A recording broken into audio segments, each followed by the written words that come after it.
सिद्धांत है। और संतों के लिए भी एक सूचना दे रहा हूं, हम लोगों को मैं अपनी सूचना खुद दे रहा हूं। हमारे यहाँ नियम है, अगर साधुओं की आपस में कुछ बोला बाली हो जाए, मारा मारी नहीं, बोला बाली, कुछ कठोर शब्दों का उच्चारण हो जाए एक दूसरे से, जब तक वे आपस में एक दूसरे से क्षमा याचना नहीं कर लेते, क्षमा नहीं दे देते, नहीं ले लेते, तब तक उन संतों को आहार पानी की एक बूंद लेना खाना भी वर्जित है। ये नियम है हमारा, ये हमारी साधना का रहस्य बतला रहा हूं। जिन संतों की आपस में कुछ बोला बोली हो गई है, जब तक क्षमा याचना नहीं हो जाए तब तक अन्न ग्रहण करने की इजाजत नहीं है। आप समझ लीजिए कितनी उच्च कोटि की बात है, और कहां हम पालन करते हैं इन बातों का। और फिर भी हम इस खट्टे पर बैठकर कहते हैं बोलो शासनपति भगवान महावीर स्वामी की जय। अगर ये जहर है तो ये महावीर की जय नहीं है, ये महावीर के मुंह पर कालिख पोतने के बराबर है। ये महावीर का अपमान है, ये महावीर का सम्मान नहीं है। ये महावीर को हम चिढ़ा रहे हैं, ये महावीर के लिए हम अपशब्दों का प्रयोग कर रहे हैं, बोलते हुए भी हम उनका अपमान कर रहे हैं, उनकी जय बोलते हुए भी उनका सम्मान नहीं कर रहे हैं। क्योंकि महावीर कहते हैं बेशक से मेरी जय मत बोलो, लेकिन अपने दिल को खोल लो, अपने दिल की मलिनता को दूर कर लो, महावीर की पूजा ऑटोमेटिक हो जाएगी। ये आपने देखा, दिल से दिल मिला लो, पर्युषण पर्व मना लो। दिल नहीं मिलेगा, पर्युषण पर्व नहीं मनेगा। ये संकल्प रखना अपने पास। दिल से दिल नहीं मिलेगा। हमने आज फिर एक बार पाप काटने की बजाय और पाप बढ़ा लिए, अगर दिल से दिल नहीं मिलेगा। ये समझना है और ये जानना है। हमको पत्थर की लकीर नहीं बनना। अप्रत्याख्यानी का क्रोध, देखो कितनी गजब की परिभाषा दी और क्या गजब की उपमा दी है उन्होंने। हमसे अच्छा तो वो, हमसे अच्छी तो वो धरती है, हमसे अच्छी तो वो जमीन है। ये पहचान हुआ करती थी। जब तालाब गर्मी के दिनों में सूख जाते हैं, जब तालाब, जब नदियां, बरसाती नदियां जब सूख जाती हैं, तालाब जब सूख जाते हैं, तो वहां क्या होता है, जमीन में दरार आ जाती है, लकीर पड़ जाती है। वो दरार है अप्रत्याख्यानियों की, वो दरार है। पर लेकिन एक प्रेरणा दी, कम से कम जमीन की दरार, क्योंकि जैसे ही पानी बरसेगा, जैसे ही पानी भरेगा, वो दरार ऑटोमेटिक मिट जाएगी, अपने आप हट जाएंगी। जहां पानी बरसा वो दरारें मिट गई, तो कम से कम 4 महीने तक ही, ज्यादा से ज्यादा 4 महीने तक वो दरारें रहती होंगी, ज्यादा से ज्यादा 4 महीने में वो दरारें मिट जाती हैं। लेकिन हमारी दरारें, बोलो ईमानदारी से बोलो, मिटी है? अगर दरारें, ये तो मैं उनकी बातें कह रहा हूं जिन्होंने अभी कुछ संकल्प नहीं किया है। अप्रत्याख्यानी उसको कहते हैं जिसने कोई प्रत्याख्यान नहीं किया है। अप्रत्याख्यानी, जिसने कोई प्रत्याख्यान नहीं किया, जिसने कोई संकल्प नहीं किया। क्योंकि मौसम के ऊपर है, मौसम के ऊपर है। जब बरसात होगी, जब ये दरार मिटेगी, अब कब होगी ये तो किसी को पता नहीं है, वहां अप्रत्याख्यानी है वो। पर लेकिन मैं कह रहा हूं अप्रत्याख्यानी का क्रोध भी ज्यादा से ज्यादा एक सीजन ही तक रहता है, उसके बाद तो वो भी मिट जाता है। हमने उसको भी लज्जित कर दिया। और कहते हैं अप्रत्याख्यानी क्रोध रखने वाला, यानी जो 4-4 महीने तक भी किसी को माफ नहीं करता है, 4-4 महीने तक जो किसी को माफ नहीं करता है, उसकी गति त्रियंश की होती है। किसकी? त्रियंच की। पशु योनि में, निगोद में भी जा सकता है, कभी पेड़ पौधे बन सकता है, कभी पानी का जीव बन सकता है, त्रियंच में चला जाएगा। केवल 4 महीने तक अगर हमने किसी को माफ नहीं किया। एक होती है प्रत्याख्यानी का क्रोध। ये समझ लीजिए, सरल भाषा में समझा रहा हूं। प्रत्याख्यानी यानी जिसने संकल्प कर लिया है कि ना, फटाफट निमटारा हो, फटाफट, आज नहीं तो 15 दिन के बाद होएगा निमटारा। 15 दिन के बाद हमारे यहाँ पक्षी का प्रतिक्रमण होता है। वैसे तो भगवान ने नियम दे रखा है, नियम करवा रखा है, रोज प्रतिक्रमण करना। क्या करना? रोज प्रतिक्रमण करना, वो भी सुबह और शाम करना। हमारी मंदिर मार्गी समाज में तो 5 बार प्रतिक्रमण होता है। वहां पर तो और भी विधान है, वहां पर और भी सचेतता की गई है। पर लेकिन हम किताबी प्रतिक्रमण करते हैं। कौन सा प्रतिक्रमण? किताबी प्रतिक्रमण। किताबी यानी रटा हुआ प्रतिक्रमण। असली प्रतिक्रमण हम नहीं कर पाते। तो हमने क्या समझ लिया कि प्रतिक्रमण कर लिया, जो पाठ हमको सीखा था या सिखाया था वो दोहरा दिया, बात खत्म हो गई। लेकिन वो तो दूसरी बात है, वो तो दीगर बात है। असली बात पे आओ, असली बात पर समझो। प्रतिक्रमण वो है, जैसे मैंने अभी किसी को कुछ बोला है, अगर हम किसी को सुबह बोल दिया तो कम से कम शाम को जब हम भगवान का ध्यान करें, प्रतिक्रमण की दशा में बैठें, प्रतिक्रमण, किताबी प्रतिक्रमण करने से पहले ये ध्यान करें कि आज मैंने सारे दिन में किसी का अपमान तो नहीं किया, किसी का बुरा तो नहीं किया, किसी को बुरा तो नहीं बोला, किसी को धोखा तो नहीं किया। अगर किया है, हे प्रभु क्षमा याचना। और तुरंत ध्यान आ जाए, पास में हो और या तुम्हारी पहुंच में हो, चाहे वो टेलीफोन मोबाइल की रेंज में हो, तुरंत उससे क्षमा मांग लेनी चाहिए। क्योंकि अब आप, हर बंदा आपकी रेंज में है, अब दूर नहीं है कोई। अब तो एक बार किसी से झगड़ा हो जाए, कोई दूर गांव में चला जाए, उससे मिलना मुश्किल था पहले, लेकिन अब तो सारी दुनिया, बोलो, सारी दुनिया आपकी मुट्ठी में है। चाहे हजारों किलोमीटर दूरी क्यों ना हो, उससे भी आप जुड़े रहे हो, जुड़ सकते हो उससे भी आप। विज्ञान ने जब आपको इतनी अच्छी सुविधा दी है तो इसका इस्तेमाल क्यों नहीं करते? आध्यात्मिकता के अंदर क्यों नहीं इस्तेमाल करते इसको? धर्म के अंदर, कि जब वो बंदा दूर है 100 किलोमीटर 200 किलोमीटर, मैं तुरंत फोन करूं, भाई मेरे से ये गलती हो गई थी, इसके लिए मैं तेरे से क्षमा याचना। देखो, गांठ बंधने ही मत दो, गांठ पड़ने ही मत दो। गांठ पड़े, क्योंकि गांठ पड़ने के बाद खुलनी बड़ी मुश्किल हो जाती है, और जो ज्यादा टाइट गांठ हो जाए वो तो और भी मुश्किल हो जाती है। एक गांठ तुम जानते हो ना, अरे तुम तो इस्तेमाल करते हो उस गांठ का, कोई चीज खोलनी हो तो उसको आप 1.5 गांठ लगाते हो कि ताकि आराम से खुल जाए, टाइम ना लगे। जब चीजों के ऊपर आप गांठ इस सोच के लगाते हो कि जल्दी से खुल जाए, परेशानी ना होवे, तो अपनी जिंदगी में ऐसी गांठ क्यों लगाते हो जिसको खोलना? 1.5 गांठ लगा लो ताकि तुरंत खुल जाए, तुरंत हल हो जाए, ताकि 1 साल के बाद एक दूसरे से बोलने में शर्म ही ना आवे। क्योंकि जो बंदा 1 साल तक किसी से नहीं बोला है तो एक बार पता नहीं जवाब भी कैसा देगा।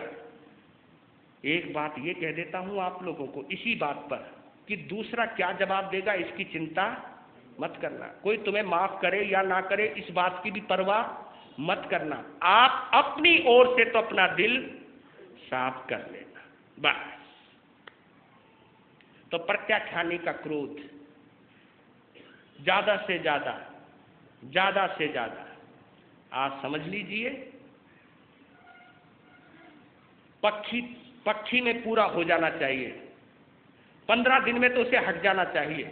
नहीं तो प्रत्याख्यानी के लिए बोला गया है कि सुबह हुई है तो अभी कर दो खत्म, शाम को ही कर दो, रात को कुछ बात हुई है तो सुबह कर दो खत्म, ये प्रत्याख्यानी के लिए बोला गया है।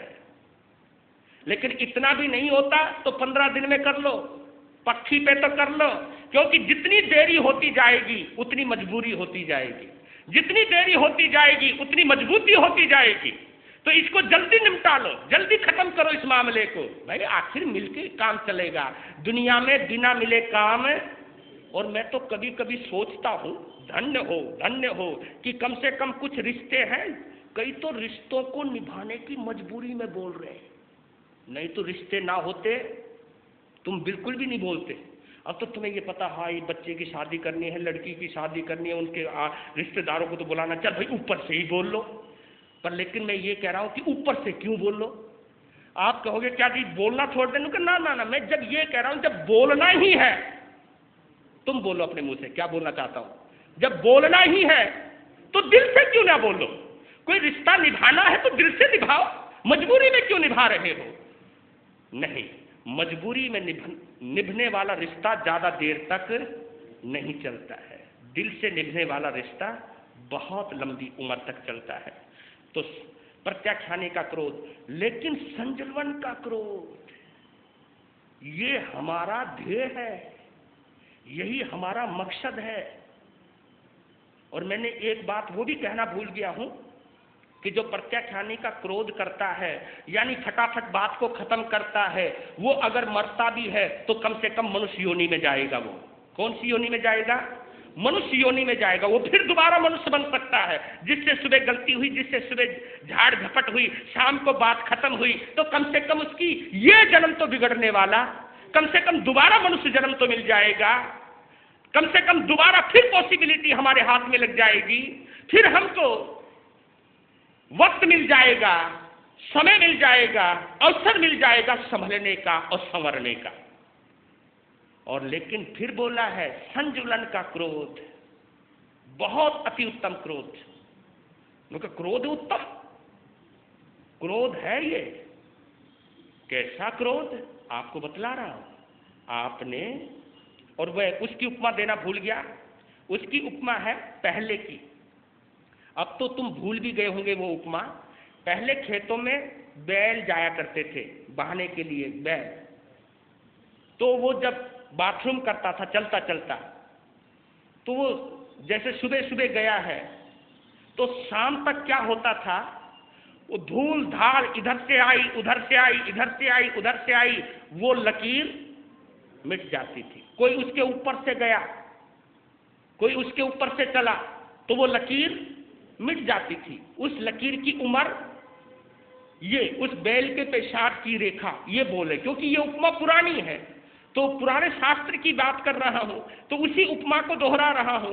अगर आप इसको ये समझ लीजिए, अगर किसी ने पानी की लकीर खींच दी है, जमीन पर पानी खिंडा दिया है या रेत पर पानी खिंडा दिया है, तो कोई उसके ऊपर से जाएगा तो वो लकीर मिट जाती है तुरंत। कोई उसके ऊपर दौड़ता हुआ चला जाए तो वो लकीर मिट जाती है, क्योंकि मिट्टी में इतनी ताकत नहीं है कि वो बंद ही रह जाए, उसके ऊपर से गुजरते ही वो लकीर मिट जाती है। ऐसी लकीर वाला मनुष्य गति में जाता है।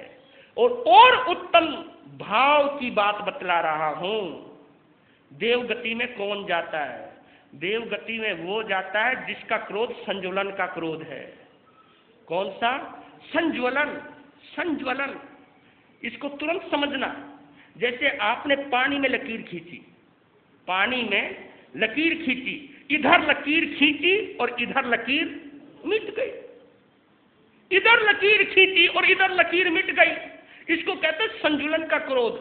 लेकिन आपको बतला रहा हूं, जिस साधु में अगर संजुलन का क्रोध है तो भी उसे मुक्ति मिलने वाली नहीं है। वो देव गति में तो चला जाएगा लेकिन मुक्ति होने वाली नहीं है उसकी। अगर मुक्ति चाहते हैं हम तो मुक्ति के लिए ये संजुलन का क्रोध भी छोड़ना पड़ेगा,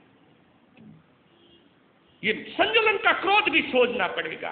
मैं कम से कम आप लोगों से कह रहा हूं, क्रोध बिल्कुल खत्म नहीं होए कोई बात नहीं, कम से कम क्षणिक, बस एक लहर सी उठी और तुरंत समझ जाओ, तुरंत, उसमें देरी नहीं लगानी, इधर एक अंतर से। और संजुलन का क्रोध बतलाऊं आपको, संजुलन का क्रोध ऐसा है कि वो संजुलन का क्रोध कभी जबान पर नहीं आता। हाँ सुन लो, संजुलन का क्रोध कभी आंखों में नहीं आएगा, संजुलन का क्रोध केवल अंतर एक लहर उठती है और तुरंत वो लहर वही खत्म, वही। आप कभी ये सोच रहे हो जी मैं जोश जोश में 1 मिनट में किसी को कुछ बोल दूं और मैं तुरंत शांत हो जाऊं, तो ये संजुलन का क्रोध है ना? ये संजुलन का क्रोध नहीं है। संजुलन का क्रोध मन में ही पैदा होता है और इधर पैदा हुआ तुरंत खत्म, तुरंत। वो कभी शरीर के लक्षणों में आता ही नहीं है, कभी आंखें लाल हो ही नहीं सकती, कभी चेहरे पे तनाव आ ही नहीं सकता, क्योंकि वो क्रोध चेहरे तक नहीं पहुंच पाता है, क्योंकि वो हृदय तक रहता है और हृदय में ही खत्म हो जाता है, अंतर में ही खत्म हो जाता है। अगर ऐसे क्रोध करने की आपके पास ताकत है तो आपकी देवगति कहीं जाने वाली नहीं है, कम से कम मुक्ति में नहीं जाते, मत जाओ। मैं अपने आप को भी समझा रहा हूं कि रमणीक मुनि कम से कम ये संजुलन का क्रोध तो ला अपने अंदर, कम से कम अपनी गति तो मत बिगाड़। देवगति में जाएगा कभी ना कभी, कभी ना कभी किसी तीर्थंकर के समो शरण में जाने का मौका मिलेगा। अगर देवगति में जाएगा कभी ना कभी किसी तीर्थंकर के समो शरण की रचना करने का मौका मिलेगा, कभी भगवान की दीवानी सुनने का मौका मिलेगा। ये भाव अपने अंदर आने चाहिए, ये भाव अपने अंदर संजोने चाहिए, और जब ये भाव संजोए जाते हैं तभी साधना की पराकाष्ठा पर पहुंचती है साधना। तो मेरे बंधुओं, तुम जिस वजूद को लेकर के पैदा हुए हो, तुम जिस धर्म को लेकर पैदा हुए हो, कम से कम उस धर्म की इज्जत रखो, उस धर्म का सम्मान रखो, और मन में एक प्रेरणा जगाओ कि नहीं, न नफरत आने दूंगा, न द्वेष आने दूंगा, न घुटन आने दूंगा, न किसी को घुटन देऊंगा। क्यों? क्योंकि मैं महावीर का पुजारी हूँ, क्योंकि मैं अरिहंत का उपासक हूँ, क्योंकि मैं वीतराग का अनुयायी हूँ। वीतराग का भक्त होकर के भी अगर ये गांठ बनी रही तो धिक्कार है तेरी आत्मा को, धिक्कार है तेरी आत्मा को। फिर मिच्छामी दुक्कडम कितना भी कर रे, फिर मिच्छामी दुक्कडम कितना ही बोल रे, ये मिच्छामी दुक्कडम भी तेरे लिए पाखंड है, और इस पाखंड से तेरी कर्मों की निर्जरा नहीं होगी, बल्कि और भी कर्मों की उपार्जना हो जाएगी। कहीं ये त्योहार, एक इसकी उपमा और दे रहा हूं तुम्हें समझाने के लिए और समझने के लिए। गज स्नान, आपने कभी नाम सुना हो? गज स्नान, गज कहते हैं हाथी को, हाथी का स्नान कैसा होता है? जब वो पानी में होता है ना, दबादब पानी गिरता है, दबादब पानी गिरता है, मल मल के नहाता है, लेकिन जैसे ही बाहर आता है अपनी सूंड में रेत भरता है और अपने ऊपर डालता है। लो जी, हो गया गज स्नान।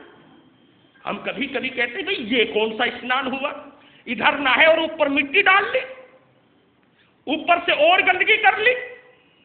तो शायद हम भी ऐसा ही कर रहे हैं।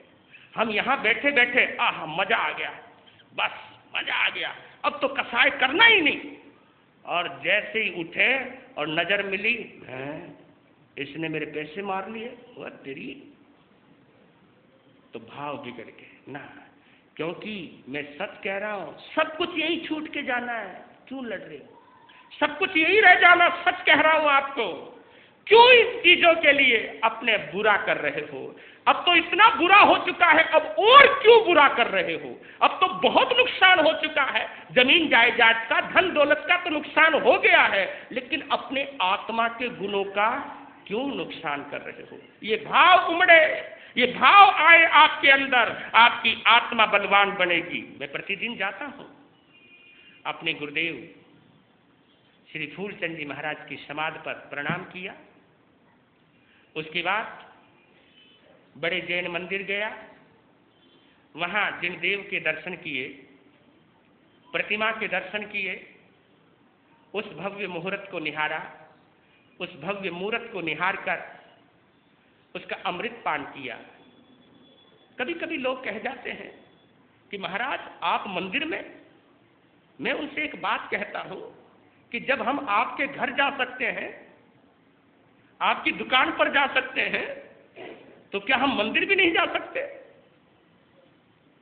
आप कभी सोचिए, मैं उस घर में जा सकता हूं जहां आरंभ समारंभ होता है, जहां झूठ भी बोला जाता होगा, जहां कुछ और भी होता होगा, जहां संसारिक क्रियाएं भी होती होगी। जब संत आपके घर जा सकता है तो प्रभु के घर में क्यों नहीं जा सकते? हमें इतना छोटा दिल नहीं रखना चाहिए, हमें अपनी संप्रदाय को इतना महत्व नहीं देना चाहिए। हृदय उदार होना चाहिए। वो मंदिर भी अपने भगवान का है, वह मूर्त भी अपने भगवान की है।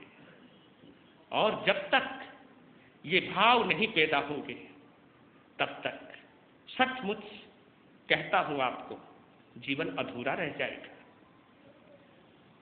जीवन पूरा नहीं होगा, साधना पूरी नहीं होगी। साधना की पूर्णता के लिए सबसे पहले संप्रदाय में जन्म लेना, संप्रदाय में दीक्षा लेना, ये आपकी मजबूरी हो सकती है, लेकिन संप्रदाय को जीना ये आपकी कोई मजबूरी नहीं है। उदार हृदय रखिए, उदार दृष्टिकोण रखिए। कूप मंडूप नहीं बनना, कुएं का मेंढक नहीं बनना।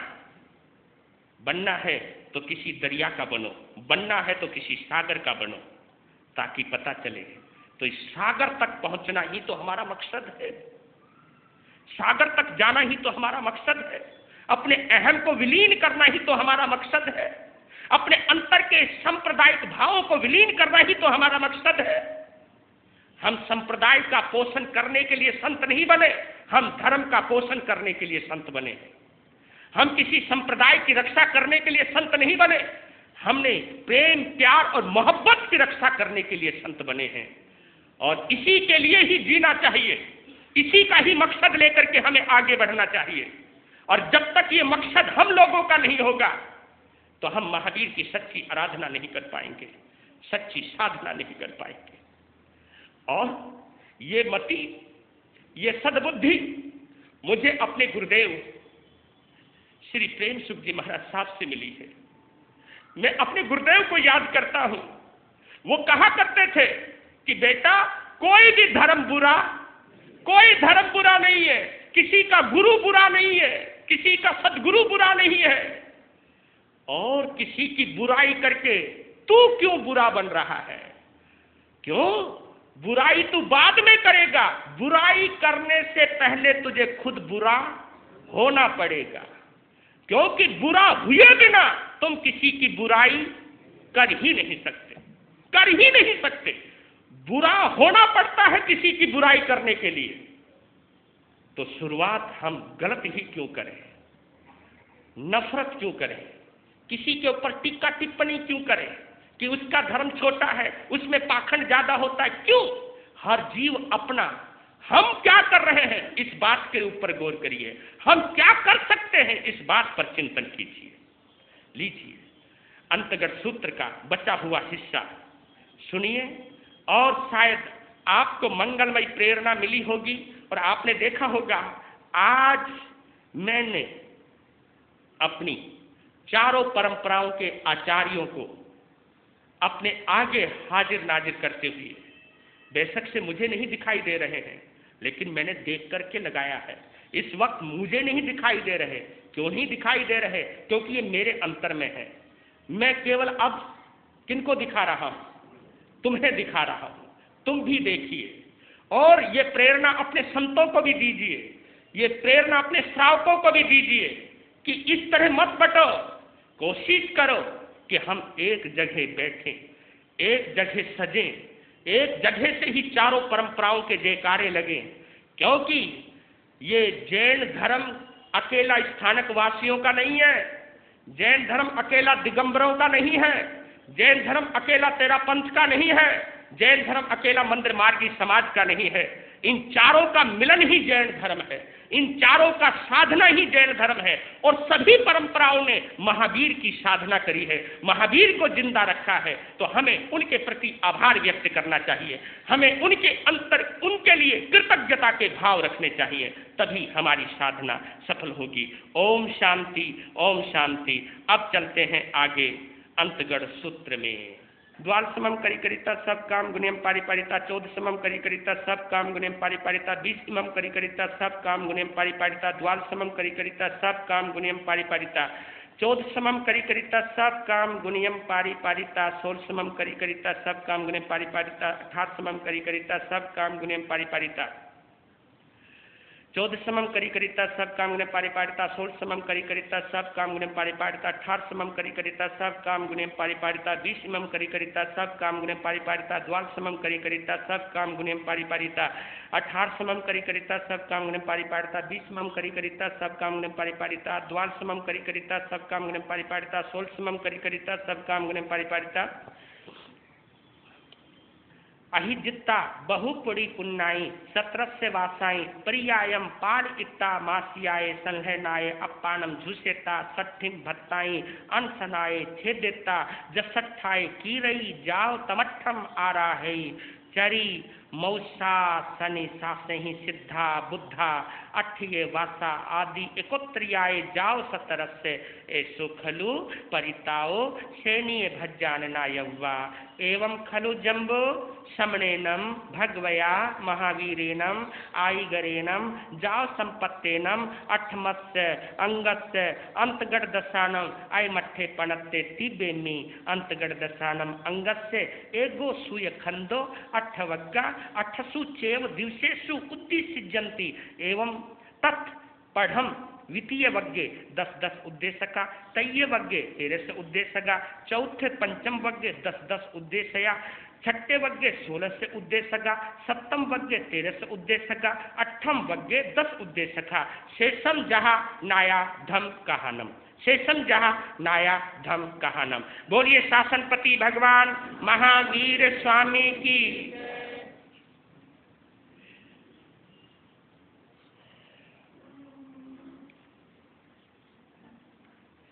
सुनिए, राजा श्रेणिक की रानी और कोनिक की छोटी माता राम कृष्णा देवी ने भी भगवान महावीर का प्रवचन सुना, वैराग्य धारण किया और दीक्षा धारण करी और चंदन बाला के द्वारा दीक्षित हुई। और इन नव दीक्षित साध्वी श्री राम कृष्णा आर्या ने अपनी पूज्य गुरानी जी की आज्ञा प्राप्त करके भद्रोत्तर नामक तपस्या प्रारंभ करी। और इसका प्रारंभ किससे होता है? सबसे पहले पचोला किया। इसकी शुरुआत किससे हुई है? पचोला। पचोला यानी 5 दिन का व्रत। पचोला किया, पारना कर फिर 6 व्रत किए, पारना करके फिर 7 किए, यूं 8 9 7 8 9 5 6 9 5 6 7 8 6 7 8 9 5 8 9 5 6 और 7 किए। इस प्रकार एक परिपाटी की। यूं चारों परिपाटी पूरी करी उन्होंने। और चारों परिपाटियों में 175 दिन तपस्या के, 175 दिन तपस्या के और केवल 25 दिन पारने के। केवल 25 दिन यानी 200 दिन की तपस्या हुई है। 200 दिन की तपस्या में 175 दिन तपस्या के और केवल 25 दिन, 25 दिन नहीं कहूंगा, मैं फिर दोहरा रहा हूं, केवल 25 बार, क्योंकि दिन का मतलब ये नहीं कि वो पूरे दिन पार नहीं करते रहे। 25 बार यानी एक बार ही लिया है उन्होंने। यूं चारों को पूरा करने में, चारों परिपाटियों को पूरा करने में 2 साल 2 महीने 20 दिन लगे। और इस प्रकार की तपस्या करके अपने समस्त कर्मों की निर्जरा करके मुक्ति के अंदर पहुंचे। इसी प्रकार राजा श्रेणी की रानी, कोनिक की छोटी माता पितृसेन कृष्णा ने भी भगवान का उपदेश श्रवण कर चंदनबाला के द्वारा दीक्षित हुई। और दीक्षा लेने के बाद अपनी गुरानी चंदनबाला के चरणों में आकर के मुक्तावली नाम की तपस्या प्रारंभ करी। मुक्तावली नाम की तपस्या प्रारंभ करी और इसका प्रारंभ सबसे पहले उपवास किया, व्रत किया, पारना करके बेला किया, पारना करके फिर उपवास किया, पारना करके तेला किया। यूं एक एक उपवास बीच बीच में करती हुई, यूं एक एक उपवास बीच बीच में करती हुई इन व्रतों की संख्या 16 तक पहुंचाई। 16 तक पहुंचाए। फिर इसी प्रकार बीच बीच में उपवास करती हुई जिस प्रकार 16 तक चढ़ी थी उसी प्रकार उपवास तक वो उतरी।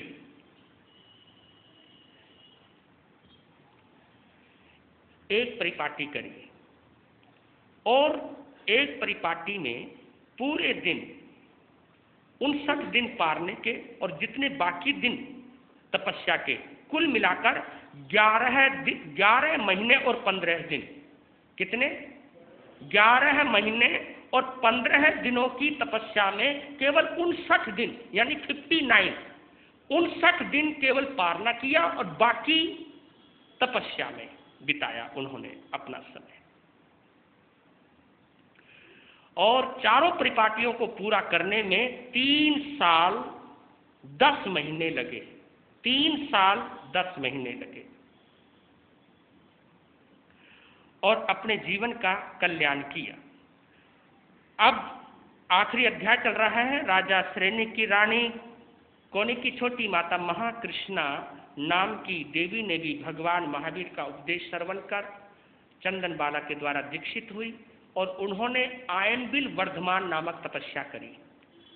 अब इसी में तुम समझ सकते हो, आयनबिल वर्धमान, वर्धमान कहते हैं बढ़ने को, वर्धमान बढ़ने को कहते हैं, वर्धमान यानी बढ़ना।